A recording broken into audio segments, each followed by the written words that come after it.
Maria leaned over the kitchen table, gently folding the last of Daniel's work shirts. The fabric was thinning at the elbows, the once crisp blue faded into a tired gray. She smoothed it out anyway, the way she always did, convincing herself that a little care could make even the worn-out things look new again. That philosophy had become her life, trying to hold together what was falling apart. The door opened and Daniel walked in, shoulders stiff, jaw tight. He didn't kiss her cheek like he used to. He barely looked at her.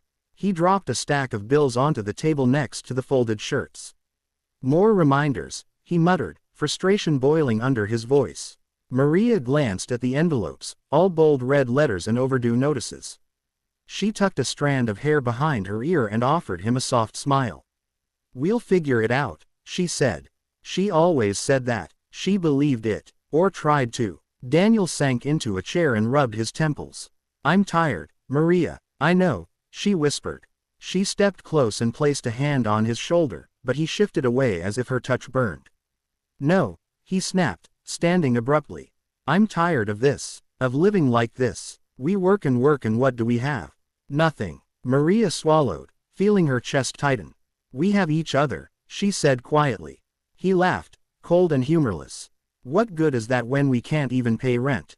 He grabbed one of the bills and shook it in the air. "Love doesn't keep the lights on." She took a step back, arms folding protectively across her stomach. Daniel's anger wasn't new, but in the past it came mixed with apologies and tears. Lately, there were no apologies. No tears. Just distance. "I'm looking for more hours," she said, her voice trembling. "My boss said." "I don't want more hours," he interrupted. "I want a real life. A future. Not this." She stared at the cracked linoleum beneath her feet. She remembered when they moved into this apartment. They were young, broke, and wildly in love. They painted the walls together. They dreamed together. But dreams don't fill empty cupboards, and slowly, those painted walls felt more like bars of a cage. Daniel's phone buzzed. He snatched it from his pocket, and suddenly everything about him shifted. His stern expression softened, his lips twitched upward. Maria froze. She wasn't stupid. She had noticed the late-night messages, the perfume on his shirt that wasn't hers, the sudden concern for his appearance. "Who is she?" Maria asked before she could stop herself. Daniel locked the phone and shoved it away, but the guilt flashed across his eyes too fast to hide. "Don't do this, Maria. Then tell me the truth. Are you?" "Yes," he said, cutting her off. "I met someone who has her life together. Someone who isn't drowning." Her breath came out shaky, as if the air itself rejected entry to her lungs. "So this is my fault," she whispered. He didn't deny it. "That hurt most." "You're leaving?" she asked. Daniel looked around the tiny apartment, the patched curtains, the mismatched furniture, the life they built together. But he saw none of the love inside it. Only the struggle. "I can't stay anymore," he said, grabbing his coat. "I need a chance at something better." Maria felt like she was made of glass and Daniel was swinging a hammer with each word. "Was I ever enough for you?" she asked, tears threatening to fall. He paused at the door, but didn't face her. "Not anymore." The door shut with a soft click, but the sound echoed like an explosion inside her. Maria stood frozen, surrounded by silence heavy enough to crush her. She slid into the chair he had vacated moments before and stared at the stack of bills, the shirts she had folded, the life she had fought to build. Tears finally spilled, but she didn't sob. She let them fall quietly, like rain on parched earth. She had given everything she had. Her hope, her love, her heart, and it still wasn't enough. But somewhere deep inside the wreckage of the moment, a tiny spark flickered. She didn't know it yet, but that spark would grow. It would become fire. It would become power. And one day, Daniel would wish he had stayed. The next morning, Maria woke to a quiet home. No sound of Daniel's rushed footsteps, no coffee brewing, no familiar presence beside her. The empty side of the bed felt like a wound. She reached out instinctively, but her hand met only cold sheets. A memory flickered, Daniel laughing, promising they would conquer the world together. Now those promises were ghosts haunting her pillow.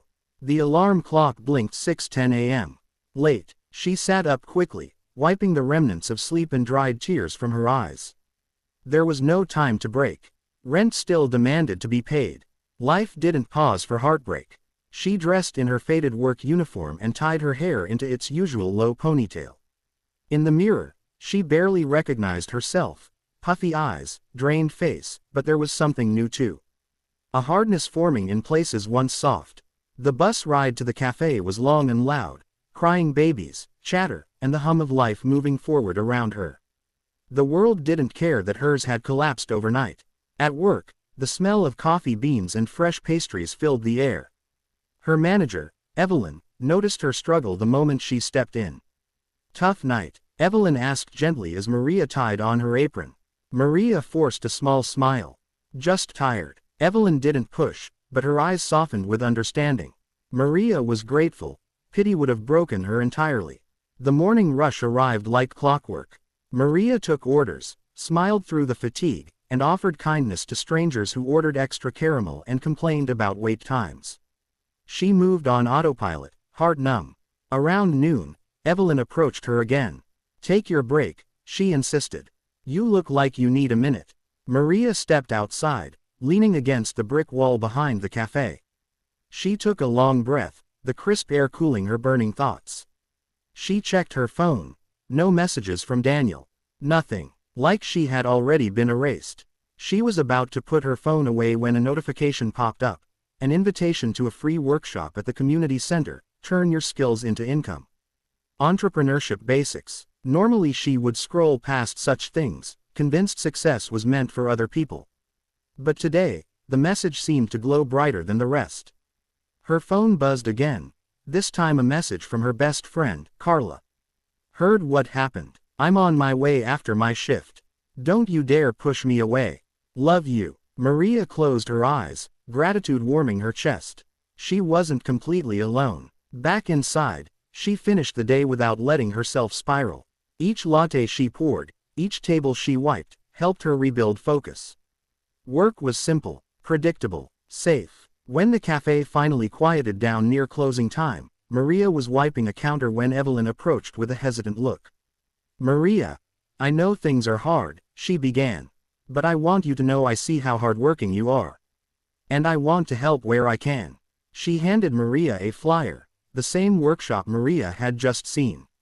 "I think you'd be incredible at something like this." Maria stared at the paper, the coincidence sending chills through her. "You really think I could do something more?" "I know you can," Evelyn said firmly. "Sometimes the worst endings give us the best starts." Maria swallowed the tightness in her throat.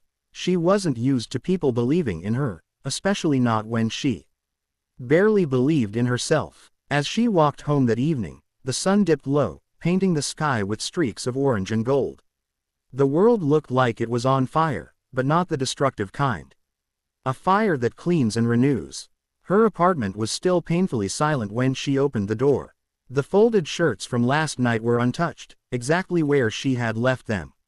A reminder of what she lost, and possibly what she could gain. She placed the workshop flyer gently on the kitchen table, above the bills that had once symbolized her hopelessness. Now, they looked like the first obstacles in a new path, one she would carve herself. Maria sat down, took a deep breath, and whispered to the empty room. "This is where I rise." And though no one heard her, the words echoed with promise. Maria arrived at the community center clutching the flyer like a lifeline. For a moment, she stood outside the doors, her nerves threatening to swallow her courage. She had spent years believing she wasn't made for anything beyond survival. But she drew in a breath and stepped inside. The room smelled faintly of markers and fresh coffee. A group of people sat in folding chairs arranged in a semicircle. Some were dressed in business attire, others looked as unsure as Maria felt. At the front stood a woman with a warm smile and confident posture. "Welcome, everyone," the woman began. "I'm Samantha, and I'll be guiding you through how to turn your skills into a business." Maria took a seat in the back, hoping she could blend into the shadows. Samantha handed out worksheets titled "What are your strengths?" The question felt almost insulting. Strengths. Maria wasn't sure she had any left. She stared at the blank paper, pen hovering. The urge to leave crept in. Maybe she didn't belong here. Maybe this was just a fantasy she should let go of before it hurt. Then Samantha approached her quietly. "Need a hand?" she asked. Maria forced a tiny smile. "I don't know what to write. I don't think I'm good at anything special." Samantha sat beside her, folding her hands thoughtfully. "Tell me what you do at work." "Well, I prepare coffee, handle customer complaints, restock inventory." "That's customer service, time management, multitasking," Samantha noted, writing down each point. "And if you've kept a job during difficult times, that's resilience." Maria stared at the words in disbelief. They looked powerful written down, like pieces of someone strong, someone capable. Samantha gave her a reassuring nod before returning to the front. "Everyone has skills worth something," she said to the group. "The challenge is recognizing them." As the session continued, Samantha talked about entrepreneurship, finding a need, solving a problem, making value. Maria's mind wandered to the pastries at the cafe. Customers constantly asked who baked them, and Evelyn had once mentioned that Maria's homemade recipe for cinnamon rolls always sold out. Could something so ordinary become the start of a new life? After the workshop ended, Samantha offered one-on-one advice. When Maria approached, nervous but determined, Samantha smiled warmly. "So, what's on your mind?" she asked. Maria took a breath. "I bake," she said. "People like it. But starting a business? That seems impossible." "What if it isn't?" Samantha replied. "Every business starts with one person who decides to try." She handed Maria a small notebook. "Ideas become real when you write them down. Plan. Set tiny goals. You don't climb a mountain by thinking about the peak. You take the first step." Maria held the notebook like it was something precious. "Thank you," she whispered. On her way home, she felt lighter, energized. Hope flickered again. When she reached her apartment, Carla was waiting with 2 cartons of takeout and a stubborn look on her face. "You didn't think I'd let you eat sadness for dinner, did you?" she said, wrapping Maria in a hug. They sat at the tiny kitchen table, eating and talking. Maria told her everything. The workshop, Samantha's encouragement, the notebook. Carla's eyes widened. "Maria, that's incredible. You are talented. I've been telling you that since high school. You think I could really do it?" Maria asked. Carla pointed a chopstick at her. "I don't think. I know." Maria laughed. A real laugh, the first in days, and it loosened something inside her. Later, when Carla left, Maria opened the notebook. On the first page, she wrote, "Maria's homemade delights, a fresh start." She traced over the letters again and again, solidifying the idea. This wasn't a mere distraction from heartache. It was the birth of her future. She went to bed imagining ovens, recipes, a small shop with her name on the door. For the first time in a long time, Maria fell asleep not to the weight of fear, but to the thrill of possibility. And that small spark inside her, the one heartbreak awakened, glowed brighter than ever. Months passed like chapters in a book Maria refused to close.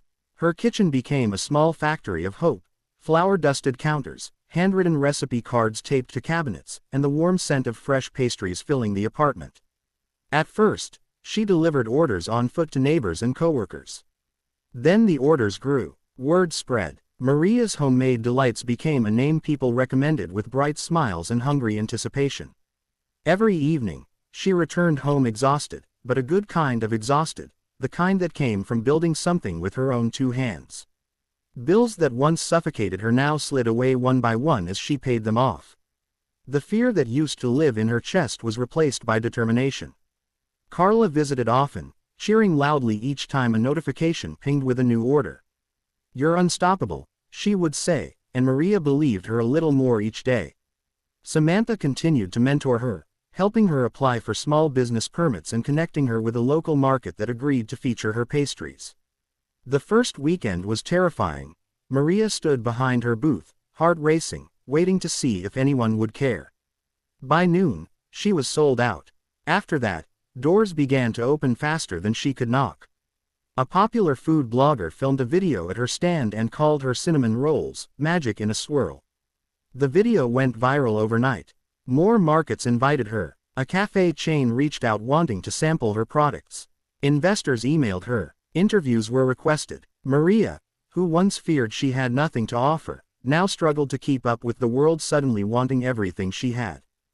Her business expanded into a real bakery, a cozy shop on a bustling corner. Soft lighting, warm colors, and shelves lined with the same homemade treats that once barely filled her apartment oven. When she unlocked the doors on opening day, the sidewalk was already full of people waiting. She stared through the glass, heart pounding, hands slightly trembling. But when she stepped outside, the crowd erupted into applause. Carla squeezed her hand. Samantha stood nearby, pride shining in her eyes. Maria cut the ceremonial ribbon, and the first customer walked in, a little girl clutching her mother's hand.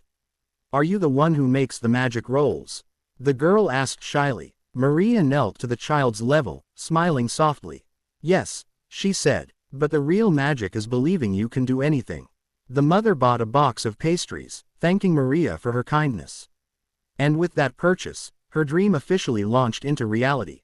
Success didn't just knock, it kicked down the door. Weeks turned into months, and the bakery flourished. Photos of Maria standing beside celebrities, magazine covers featuring her story, and a bank account finally reflecting the value she always had but never saw. It was a life she once thought belonged only to others. One late evening, after closing the bakery, Maria stepped outside to enjoy the quiet. The city lights shimmered like stars had fallen to the ground just to watch her shine. She inhaled deeply, overwhelmed by how far she had come. Then she saw him. Daniel stood across the street, leaning awkwardly against a lamppost. His clothes were wrinkled, his face lined with regret. He looked smaller somehow, as if abandoning her had shrunk the man he used to be. He stared at the bakery sign with disbelief, shame settling heavy on his shoulders. Maria's heart stuttered, but only for a breath. The wound he left had long since healed into something unbreakable. He took a hesitant step forward. "Maria, it's really you. You look incredible." Her expression remained calm, unreadable.